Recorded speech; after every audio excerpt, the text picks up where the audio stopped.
Madalas na akong gumagamit nito, ano, yung disposable. Ito kasi, ang kagandahan nito, refillable. Ibig sabihin, reusable, no? Ayan. Hindi katulad nung isa, gumagamit din ako noon, no? Pero ito kasi, I just recently discovered this. Ang kagandahan nito, refillable. Ibig sabihin, magagamit natin ng magagamit. Yan. Ang gagawin mo lang, bibili ka nitong refillable bucket na ito, tapos ilalagay mo ito dyan, at para din siyang yung regular na dehumidifier.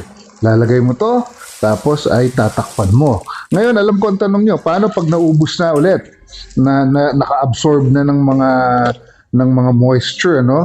'Di ba usually itatapon na natin. Ito, ang gagawin natin, tatanggalin natin 'to, itatapon natin yung naipon na moisture, ibabalik natin ito at gagamit naman tayo nito. Ito syempre yung refill pack. Ayan, kaya meron akong refillable bucket at meron akong refill pack.